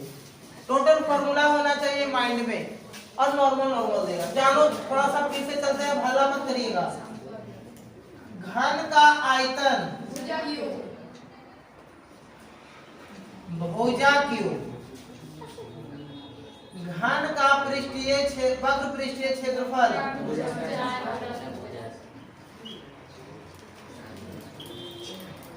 4 गुना भुजा स्क्वायर।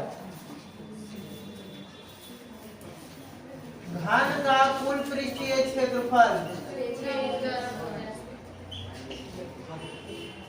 अल्लाह नहीं बचा 6 गुना भुजा स्क्वायर। घन का विकर्ण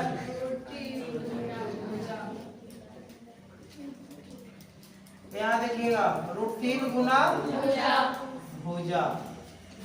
यहाँ आगे अब आते हैं घनाभ पे। तो घनाभ का आयतन लंबाई गुना चौड़ाई गुना ऊंचाई L × B × N, और घनाभ का वक्र पृष्ठीय क्षेत्रफल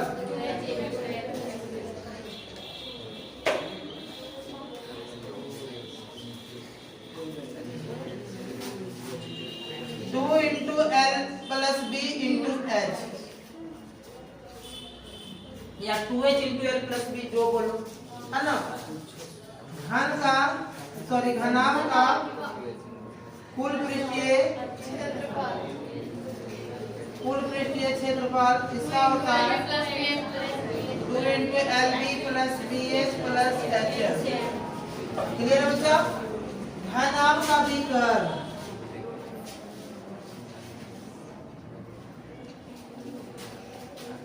अंदर रूट लंबाई स्क्वायर प्लस चौड़ाई स्क्वायर प्लस ऊंचाई स्क्वायर।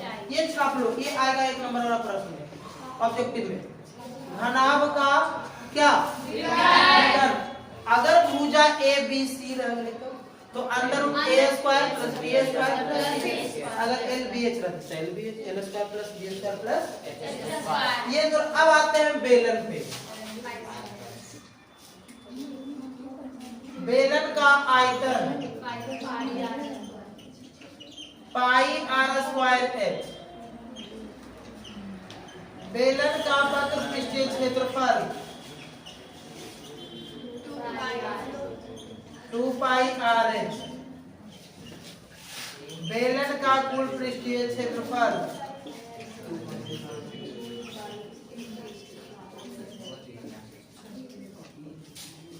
2πr × r + h। अब आते हैं शंकु पे। शंकु का आयतन 1/3 πr²h।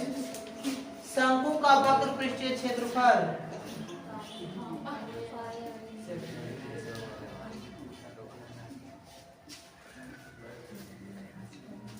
पाई आर एल शंकु का कुल पृष्ठीय क्षेत्रफल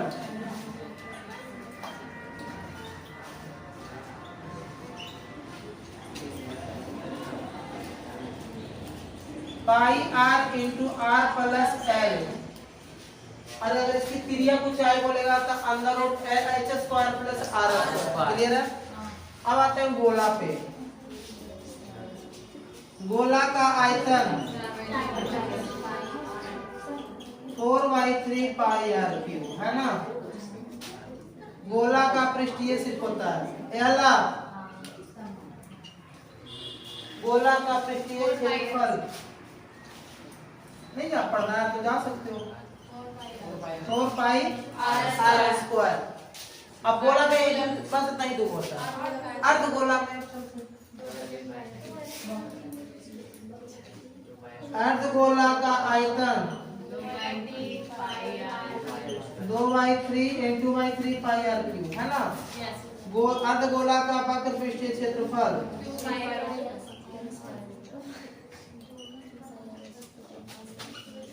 वक्र पृष्ठीय क्षेत्रफल 2 पाई आर स्क्वायर। अर्ध गोला का कुल पृष्ठीय क्षेत्रफल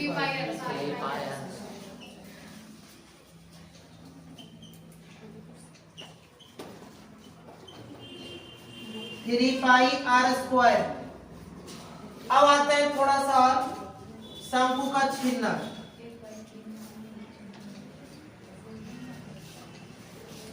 शंकु का छिन्नक का आयतन 1/3 pi h into capital R square plus small r square plus capital R small. ठीक है? अब शंकु का छिन्नक का वक्र पृष्ठीय क्षेत्रफल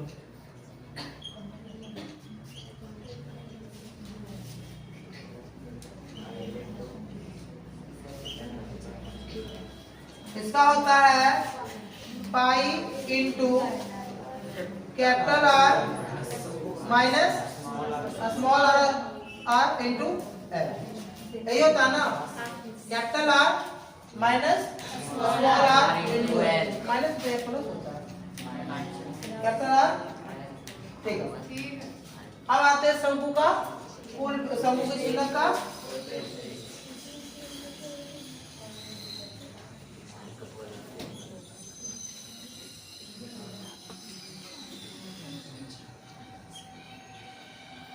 कुछ नहीं कि ये पहले लिख लो pi into capital R minus small r sorry l plus pi capital R square plus pi small r square. यही आपको जोड़ना है तो कुल निकल जाता है। ये था इसका फार्मूला। अब फार्मूला क्यों लिखा है? तो फार्मूला से प्रश्न आपको ऑब्जेक्टिव में भी आएगा और सब्जेक्टिव में 2 नंबर वाला अगर प्रश्न देगा तो आपको दे देगा इस एक बेलन की त्रिज्या इतना है, ऊंचाई इतना है, तो इसका आयतन ज्ञात करें या फिर इसका वक्र पृष्ठीय क्षेत्रफल ज्ञात करें। शंकु में भी वही बात है, गोला में भी वही बात है। यानी इससे प्रश्न 2 नंबर वाला बनेगा। और क्या बनेगा इससे प्रश्न? और क्या बनेगा जानो कि जब कोई भी चीज को पिघलाकर एक नया आकृति दिया जाए तब दोनों का क्या करते हैं? आयतन बराबर करते हैं। या एक प्रश्न और क्या दे सकता है कि भाई एक को गलाकर ये वाला दूसरा जो बनेगा कई को बनेगा। तो हम बताए थे कि अगर संख्या पूछेगा तो जिसको गलाया जा रहा है उसका आयतन ऊपर और जो नया बनाया जा रहा है उसका आयतन नीचे। यानी बड़का के आयतन बटा इससे प्रश्न बनेगा और बनना भी चाहिए। जब दो घन को सटा देते तो क्या होता है? घनाभ बन जाता है। और जब घनाभ बनता तो सिर्फ लंबाई बढ़ती है, चौड़ाई ऊंचाई बढ़ती है। याद है ना? वही अगर धारिता पूछ दे तो धारिता दैट मींस आयतन। धारिता पूछेगा तो आयतन निकालेंगे। क्लियर है? एक चीज और कि 1 लीटर बराबर 1000 सेंटीमीटर क्यूब या 1 मीटर क्यूब बराबर 1000 लीटर। याद रखिएगा ये होता है। क्लियर है? ऑब्जेक्टिव के लिए तो ऑब्जेक्टिव इससे इतना ज्यादा फार्मूला देगा।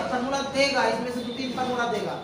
इसमें से 2 या 2 ने 3-4 फार्मूला दे सकता। सिर्फ फार्मूला ये जो देख रहे हो इसमें से 4 नंबर आ जाएगा आप लोग। सिर्फ फॉर्मूला देगा कि यदि बेलन की त्रिज्या r है और उसकी ऊंचाई h है तो बेलन का आयतन क्या होगा, पाई r स्क्वायर, या बेलन का वक्र पृष्ठीय क्षेत्रफल क्या होगा, 2 पाई r। क्लियर है? तो इसमें से इतना ही देगा। अब आते हैं 14 नंबर चैप्टर सेकंड लास्ट, जो मोस्ट VVI है 5 नंबर के लिए। थक गए आप लोग? नहीं ना? तो आप लोग का लास्ट क्लास है यहाँ है ना, उसके बाद तो आप लोग अपने घर पे रहिएगा, पढ़िए। क्या बच्चा? अरे इंटर से मैट्रिक तो पास हो जाओ, पहले मैट्रिक तो पास होइए, उसके बाद इंटर में आइएगा ना। चलिए देखिएगा यहाँ पे चैप्टर नंबर, ये क्या करते हैं, सांख्यिकी।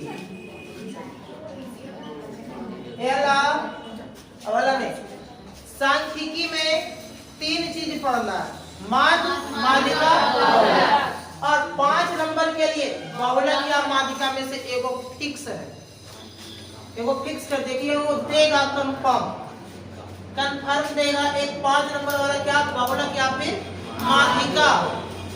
अब माध्य में से एगो देगा ऑब्जेक्टिव, सॉरी 2 नंबर वाला भी दे सकता या ऑब्जेक्टिव दे सकता, ठीक है ना। अब थोड़ा फॉर्मूला पे चलते हैं। अगर ऑब्जेक्टिव पूछे इसमें से, अरे सब्जेक्टिव पूछेगा,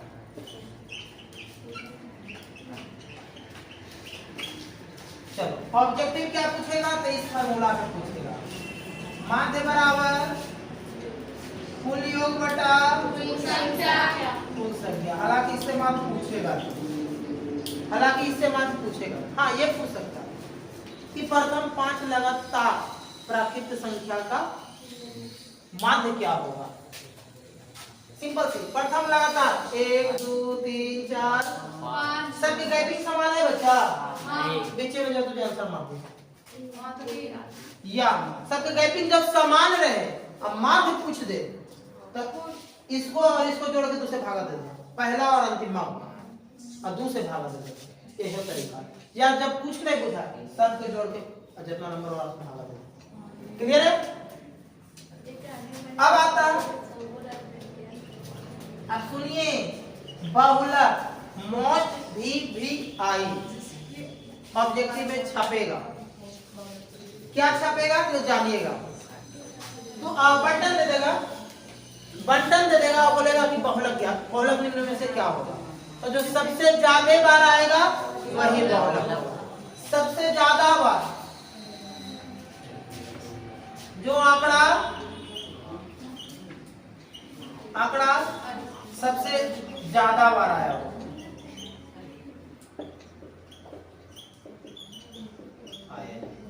जो आंकड़ा सबसे ज्यादा बार आएगा वही क्या होगा। अगर 2 भी 3 बार आ गया, 3 भी 3 बार आ गया तो तब पहले अगर ऑप्शन में है 2 और 3 दोनों, तो 2 और 3 वो वाला मानिएगा।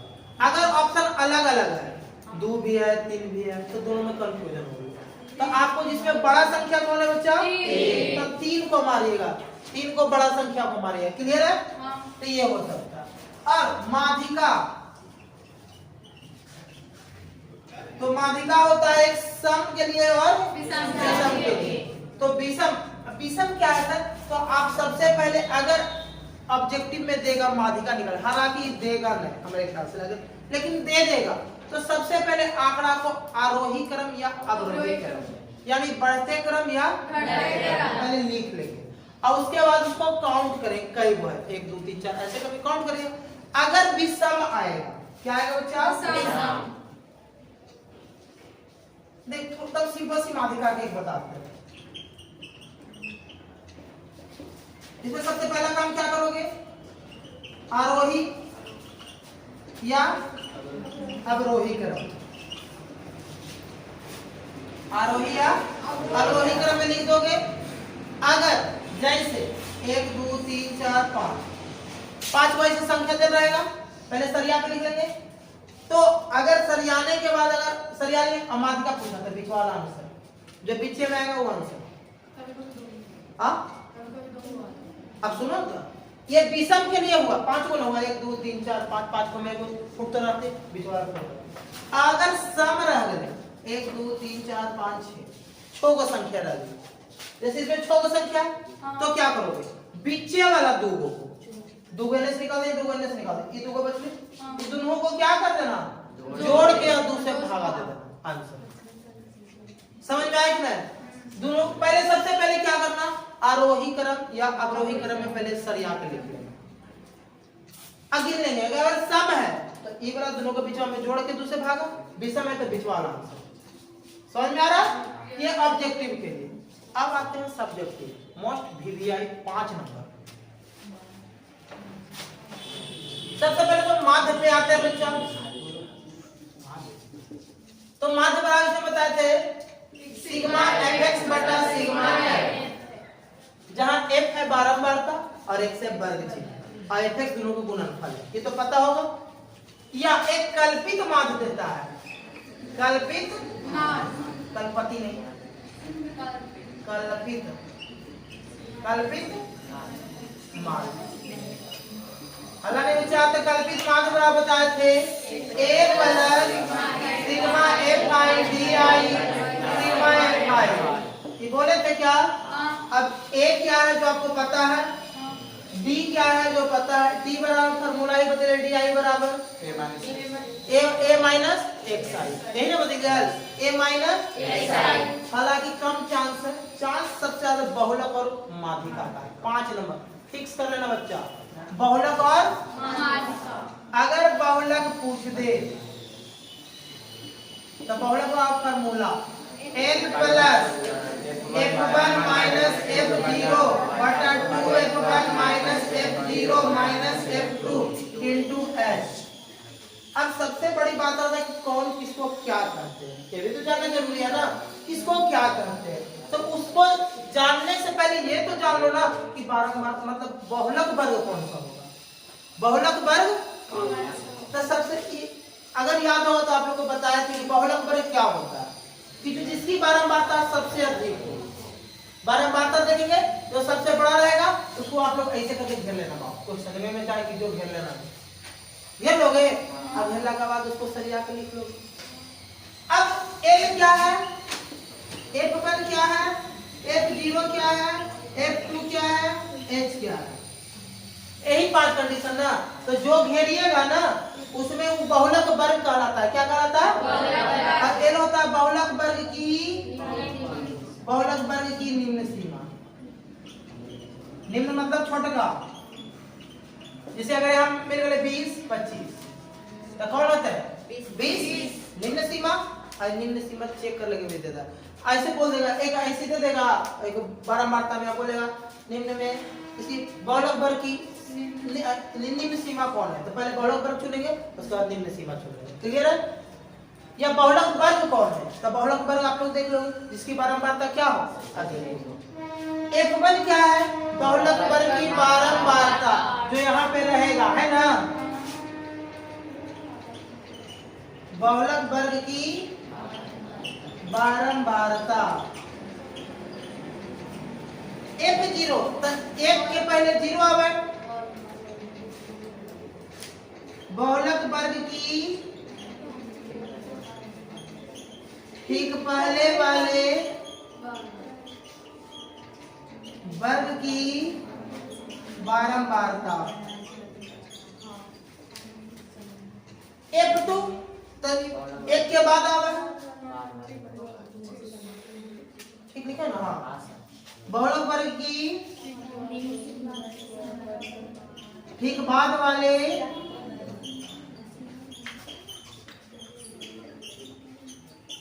वर्ग की बारंबारता, यही ना, बहुलक वर्ग के ठीक बाद वाले वर्ग की बारंबारता। और एक होता है वर्ग अमाप, वर्ग अमाप जो डिफरेंस, जैसे इन दोनों का डिफरेंस वही वर्ग अमाप। इसको याद रखिएगा तभी आपको 5 नंबर वाला प्रश्न बनेगा। अब बहुत इजी भी रहता है, समझा रहा, बहुत इजी भी है। अब आता है एक चीज और, माध्यिका। किस पे बच्चा? माध्यिका।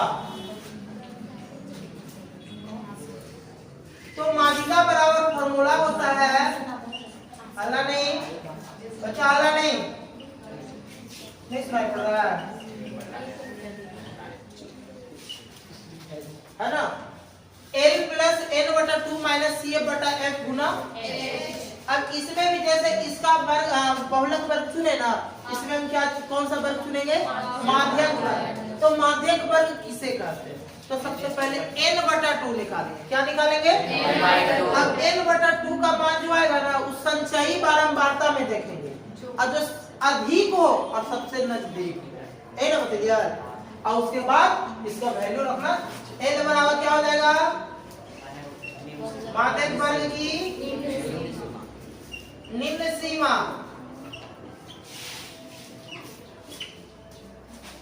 n क्या हो जाएगा?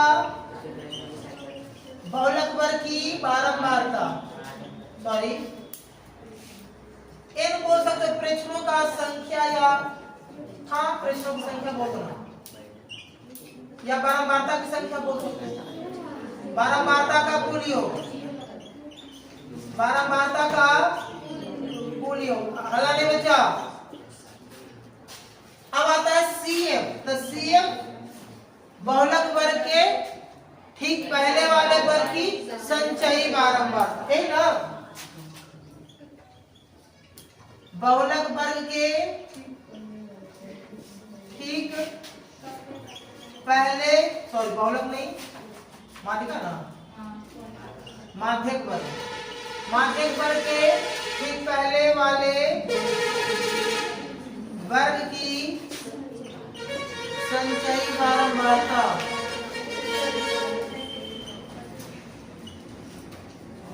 ठीक है।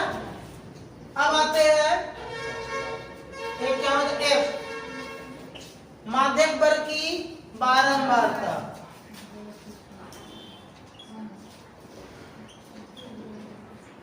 माध्यक वर्ग की बारंबारता,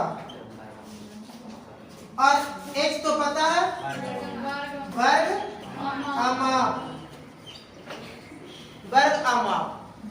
इतना तो इन दोनों में से एगो 5 नंबर वाला मिलेगा। क्लियर है? एक ऑब्जेक्टिव फिक्स करते हैं बच्चा, जो हम छोड़ रहे थे। एक आप लोग अगर याद होगा तो हम बताए थे, बहुलक बराबर 3 माध्यक हो सकता है भी फॉर्मूले दे दे, फॉर्मूले दे दे, या इस पर प्रश्न देगा कि माध्यक का वैल्यू इतना है, माध्य का वैल्यू, तो बहुलक याद करें, या इसमें से कोई भी दो दे देगा, तीसरा पूछ सकता है। क्लियर है? ये तो रहा सांख्यिकी समाप्त। एट लास्ट बच्चा हला ने लास्ट तरह सुन लो, क्योंकि इससे पूछेगा तो सबसे ऑब्जेक्टिव, एक वो सब्जेक्टिव पूछ सकता है, लेकिन ऑब्जेक्टिव बहुत भर भर के देगा, इसलिए थोड़ा सा जान लीजिए। आप लोग को इजी लगेगा ये चैप्टर बनाना। चैप्टर प्रायिकता,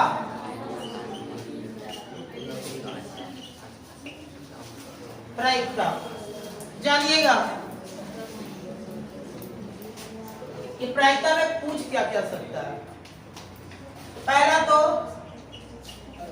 PE प्लस PE डैश बराबर, यह पूछ सकता है। PE बराबर 1 माइनस PE डैश, यह पूछ सकता है। PE डैश बराबर 1 माइनस। अब थोड़ा अलग साथ रखे, यहाँ देख लीजिए, बाकी बाद में आप लोग डिस्कस कर लीजिएगा। क्लियर है यहाँ तक? इसमें से तीनों में से एक दे देगा। और क्या पूछेगा? निश्चित या संभव घटना, ठीक से या दोनों में से कोई भी। निश्चित या संभव घटना की प्रायिकता कितना होता है भाव? एक होता है। और अनिश्चित या असंभव घटना की प्रायिकता